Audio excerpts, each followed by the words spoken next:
के पास सरकारी नौकरी हो, उसका बच्चा सरकारी कॉलेज में पढ़ना नहीं चाहिए। आज ब्राह्मण भी गरीब है, बनिया भी गरीब है, तो क्यों ब्राह्मण और बनिया आज जा रहे हैं प्राइवेट कॉलेजेस में पढ़ने। मैं आपको बताता हूँ, मैं दिल्ली विश्वविद्यालय का छात्र हूँ। मेरी रैंक आई थी 693 नंबर आए थे 800 में से, परंतु 693 यदि मेरे पास रिजर्वेशन होता, कोटा होता, तो भाई 693 में हिंदू कॉलेज में होता। आज मैं Delhi college of arts and commerce में हूँ। ये बहुत बड़ी परेशानी की बात है। जो लोग ये शोर शराबा मचा रहे हैं पूरे देश में कि दलितों का शोषण हो रहा है, दलितों का शोषण सिर्फ दलित ही कर रहे हैं। जो अमीर दलित हैं, जो गरीब दलित है, उसका हक मार रहे हैं, ये सिर्फ दलित ही मार रहे हैं।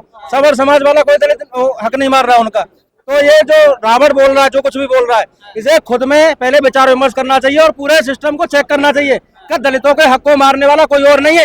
ये चंद्रशेखर जैसे ये जो रावण घूम रहे हैं ना, ये रावण ही इनका हक मार रहा है। ये लोग कह रहे हैं, चंद्रशेखर रावण कह रहा है कि अगर हम दलितों का होटल खुलवा दें, रेस्टोरेंट खुलवा दें और हम ये खाने का कोई भी सामान क्या सब जाएंगे? भाई क्यों नहीं जाएंगे? जाते नहीं है क्या? हमारे यहाँ से 20 जगह है। दूसरी बात है यूजीसी हम लोगों को क्यों है, ये हमारी समझ आई। और हम लोग भी अंदर आ रहे थे। ये कॉकरोच पार्टी थी जो इतनी बदतमीज, निहाई बदतमीज जो लोग थे, गाली दे रहे हैं नेताओं को, अधिकारियों को गाली दे रहे हैं। जब इनसे कुछ नहीं हुआ, अब इन्हें ऐसा लग रहा है कि हम लोग आतंकवादी आ गए। जंतर मंतर पे आना, भाई हम स्वतंत्र है इनको, लेकिन इसको ऐसा लग रहा है कि पाकिस्तान से हम लोग आए हैं यहाँ धरना देने। तो भाई हमको ये समझ आ रहा है कि सरकार चाहती क्या है। तो हम लोग शांत प्रोटेस्ट कर रहे हैं, कोई दिक्कत तो नहीं है, ना तोड़ फोड़ करी है। ये जो कांग्रेस जनता पार्टी थी, इसमें तो गाड़ियां फूकी गई, तमाम दुनिया की कई ऐसी ऐसी गंदी बातें करी गई, गाली दी गई, मोदी जी को दी गई, नेताओं को दी गई, हर तरीके से। तब इन्हें दिक्कत नहीं हुई।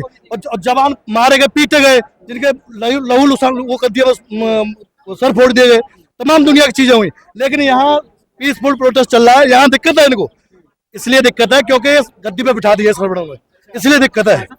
वोट सरवड़ों को बिल्कुल। और दोबारा फिर कहता हूँ, जैसे कहते हैं ना कि सरवण को मक्खी की तरह कसार के वहां से वोट बैंक मिल जाएगा, इनको बेला फुसला के इधर करते हैं, इधर मिल जाएगा, ऐसा होगा नहीं। अब सरवण समझ गया है और बार बार हम यही कहेंगे कि आप या तो यूजीसी को वापस ले लो, वरना हमसे गंदा खेल कोई खेल नहीं सकता। फिर एक समाज दोबारा सड़कों पर उतर जाएगा। अगर उतरेगा तो ये तो भाई इनकी तो ये क्रिया है, उनका इलाज हर तरीके से करा जाएगा। और जो हर बात मरने मारने पे आएगी, तो हमारे ऐसे कुछ भाइयों हम मरने मारने के लिए तैयार खड़े हैं हर तरीके से। अगर मरने मारने पे बात आएगी तो हर तरीके तैयार खड़े हम। और मरने मारने में नहीं, अगर जब हमारी मांगे नहीं मानी जाएगी, हमारे बच्चों को शोषण होगा, कॉलेज जाएंगे, हमारे आने वाले भविष्य में जो बच्चे जाएंगे शोषण नहीं होगा। भाई अब नहीं करेंगे तो कब करेंगे? अब नहीं होगा। बांटने वाला कानून है, ये काला कानून है। पूरे हिंदू समाज के लिए इसका सिर्फ घातक परिणाम ही भुगतने पड़ेंगे, इससे कोई मजबूत नहीं होगा ना। और कोई ये दोगलापंथी है और ये पूरा देश देख रहा है। कोई माइका लाल ये नहीं कह रहा कि सवर्णों को आरक्षण दो। हम ये कह रहे हैं जो आर्थिक तौर पर गरीब है उसे आरक्षण मिलना चाहिए। जो चाहे वो सवर्ण हो, चाहे दलित हो, चाहे ओबीसी हो, जो आर्थिक तौर पर गरीब है। आज ब्राह्मण गरीब नहीं है क्या? ब्राह्मण में सबसे ज्यादा लोन अगर लेने की बात आती है तो पढ़ने के लिए 67% ब्राह्मण लोन लेता है। और क्योंकि जो पिछड़े तबके के लोग हैं उनको आराम से किसी भी कॉलेज में एडमिशन मिल जाता है। आरक्षण उन लोगों को देना चाहिए जो विकलांग है, रियलिटी में जो एकदम गरीब है, जिनको शहीदों के बच्चे हुए, विकलांग हुए, और भी कई कंडीशनें होती हैं। लेकिन ऐसे लोगों को क्या सब IAS IPS है क्या? सब नेता है क्या? कौन सा दलित है ये मर्सिडीज में घूमने वाला 50 बाउंसरों को लेके घूम रहा है। ये कहाँ से शोषित वंचित है और खुले तौर पर धमकी दे रहा है देश के सारे नेताओं को। ये कहाँ से आपको? ये बीजेपी सरकार में कर रहा है। अगर बीजेपी सरकार नहीं होती तो ये नहीं होता। अगर बीजेपी सरकार के दूसरी सरकार जैसे उसमें थी बंगाल में जब से नहीं बोला, कोई नहीं बोला। सही बात को सही बोलने, सही तरीके से बोलना चाहिए। ये भाई हमारा ये दलित समाज से है, ये भाई हमारा दलित समाज से है। लेकिन जो बात सही हो सही, इनको बहकाया जाता है। ये भाई बहकाया गया था, इससे वो करवाया गया था जो किसी से नहीं करवाया गया भाई। ऐसे काफी ये सब भाई हमारे, ये भी अयोध्या से है भाई, अयोध्या से है भाई, दलित में SC में आता है, जाता है भाई। डॉक्टर बात की जाए तो कुछ नहीं याद आता है, ये बार बार किया जाता है। भाई मैं तुम्हें ये भी दिखवा सकता हूँ कि हमारे यहाँ जो सरवण है वो भी नाली के जॉब कर रहे हैं, वो वहाँ भी 30% सवर्ण समाज के लोग हैं। ये भाई 10-12 लोग तो मेरी जानकारी में है। ये भाई ये सुनो, नेशनल मीडिया कहाँ पे है? क्या हम यहाँ पे क्या कर रहे हैं? मारपीट कर रहे हैं, झगड़ा कर रहे हैं, गाली दे रहे हैं? कहाँ गई नेशनल मीडिया? क्या वो बहुत दूर रहते हैं यहाँ से, क्यों नहीं आई? कॉकरोच पार्टी में गए थे, पिटाए थे। एक सेकंड सर, कॉकरोच पार्टी में गए थे, बढ़िया से पिटाए थे और फिर मीडिया में जाकर के सुनाए थे कि हाँ भाई हमको पिटाया गया। यहाँ तो हम माला लेके फूल लेके खड़े हैं सुबह से, एक भी नेशनल मीडिया नहीं दिख रही है। मुझे पता नहीं क्या हो गया उनको। और ये सवर्णों के सारे ये बताओ, ये नेता जितने सवर्णों के नेता है, सांसद मान लो, विधायक खुल के कहता हूँ ये बात भाई, मैं भी सवर्ण में ब्राह्मण पंडित करते कराने चाहता हूँ मैं, लेकिन सब भाई, मैं हिंदू मानता हूँ सब भाइयों का, कोई भी कास्ट हो कुछ भी हो भाई। लेकिन एक बात बता देना चाहता हूँ भाई, ये जितने हमारे जो भी आ रहे हैं उनके लिए मोस्ट वेलकम और हमारा स्वागत है, हाथ जोड़ के धन्यवाद प्रणाम है भाई हमारा। लेकिन जो लोग घर में घुसे बैठे हैं भाई, वो जनता से हम लोगों से वोट नहीं लेते क्या? हमने वोट नहीं देते क्या? हर तरीके दिन रात खड़े रहते हैं हम लोग। और कहाँ गए वो संत महात्मा जो लोग लंबी लंबी बातें करते भाई, जो हिंदू राष्ट्र बनाएंगे ये वो कहाँ है सब लोग भाई? कहाँ चले गए सब लोग? इतने मंच पे बैठ के बड़ी बड़ी भाषण देते हैं भाई, हमारे सामने बोल के दिखाओ, हम बताएंगे। यहाँ तो आओ, हम बताए, हम आए भाई, हम जिला अलीगढ़ से आया हूँ मैं यहाँ दिल्ली, और हमारे भाई बिहार से पता नहीं कहाँ से लोग आए हैं भाई। कम से कम जब तक हमारी यूजीसी ये वापस नहीं होगा काला कानून, तब तक चाहे हम जैसे भाई 100 यहाँ शहीद हो जाए तब तक जाएंगे नहीं भाई।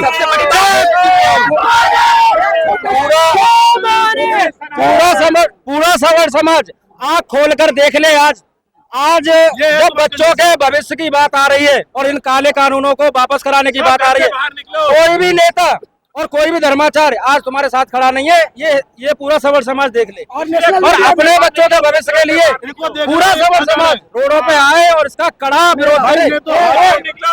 एक छोटा सा मेरा अनुरोध है आदरणीय प्रधानमंत्री जी से। वो बोल रहे हैं कि हमको भारत को विकसित बनाना है। मुझे केवल उनसे एक क्वेश्चन पूछना है कि कौन सा फॉर्मूला लेकर के आए हैं आप? कौन सा फॉर्मूला लेकर के आए हैं जिसमें 0 मार्क्स वाले डॉक्टर बनेंगे और 0 मार्क्स वाले इंजीनियर बनेंगे और 300 में से 299 वाले टैक्सी ड्राइवर बनेंगे? कौन सा? वो हमेशा सर्वोपरि थे, हैं और रहेंगे। सर्वण हमेशा, उसमें भगवान ने इतनी बुद्धि दे रखी है, वो सर्वोपरि था, है और रहेगा। तो भीख भी मांगे तो अपने हिसाब से मांगे सर्वण। लेकिन एक बात बता देना चाहूँ, सरकार ने ये यूजीसी वापस नहीं किया, तो फिर हम हर तरीके से विरोध करेंगे जिस तरीके होता हो भाई। जैसे कि उसमें कोई पॉइंट नहीं था, जो बच्चे मरे थे उनके परिवार से कोई नहीं था, और उनके लिए हम समर्थन करते हैं। कांग्रेस जनता पार्टी, जो लोग सही में शहीद थे उनके लिए हम हर तरह की समर्थन करते हैं। लेकिन ये जो सरकार कर रही है, हमने भी सरकार को वोट दिया, हमने भी बीजेपी को वोट दिया, हमने भी सब कुछ किया है, लेकिन ये जो हमारे बच्चों के प्रति, हमारे भविष्य के प्रति खिलवाड़ हो रहा है, ये अच्छा नहीं होगा। ये हमारी खुली चेतावनी है। अगर ये वापस नहीं होगा तो अच्छा कितने भाई शहीद हो गए हमारे जैसे, हम मरने के लिए तैयार है भाई, हर संभव। बस एक बैठ यूजी से जातिवाद बढ़ेगा, यूजीसी से जातिवाद रुकेगा नहीं और बढ़ेगा। जैसे मेरी ठाकुर ब्राह्मण पंडित भाई बहन है जो मुझे रक्षाबंधन मानती, मैं बस्ती जिला अयोध्या का रहने वाला हूँ, उनके अंदर नाइंसाफी होगी उनके साथ। रीजन है कि जब मुझे कोई बहन में डांस क्लास चलाता हूँ, ठाकुर ब्राह्मण पंडित घर की लड़कियां हमारे पास डांस सीखने के लिए आती हैं, और मैं एक दलित समाज में हूँ, उनको पता है। महर्षि वाल्मीकि जी ने रामायण लिखा, उनका भी सब सम्मान करते हैं। अब अम्बेडकरवाद और यूजीसी और ब्राह्मणवाद में फर्क समझ लीजिए। अम्बेडकरवाद को ऐसा बना दिया गया है कि आप गाली दो, आप जातिवाद गाली दो, सबको नारा लगाओ और हम बहुत बड़े अम्बेडकरवादी बन जाएंगे, तो ये सबसे गलत बात है। अम्बेडकरवाद का मतलब है सबका सम्मान करिए, शिक्षा की तरफ बढ़िए और सबको जोड़ के चलिए। जितनी मेरी ब्राह्मण बहन ठाकुर पंडित हैं, मैं उनके समर्थन के लिए आया हूँ। 28 तारीख को रक्षाबंधन है और अभी मैं उनको क्या मुंह दिखाऊंगा कि मेरा भाई जाके लड़ा भी नहीं मेरे लिए। और यहाँ पर 21 तारीख में अपना डांस क्लास छोड़ के यहाँ पर इसलिए आया हूँ कि उनके हक की बात हो। कोई अगर मनचला कोई किसी भी समाज से बिलोंग करता हो और उनको पसंद करता हो, लड़की ने मना कर दिया और उन्होंने बोल दिया कि नहीं हम तुम्हारे ऊपर एक्ट लगाते हैं, उसकी जिंदगी खराब कर देंगे, तो इसका जवाबदारी कौन लेगा?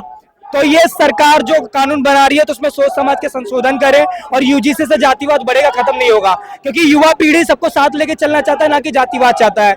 एजुकेशन चाहता है और आरक्षण आप दीजिए तो आर्थिक आधार पे दीजिए, जातिवाद के आधार पे नहीं दीजिए। क्योंकि सब लोग हैं, हर समाज में बाहुबली है, ताकतवर है, पैसे वाले, पढ़े लिखे, प्रतिष्ठित है, सरकारी नौकरी भी है।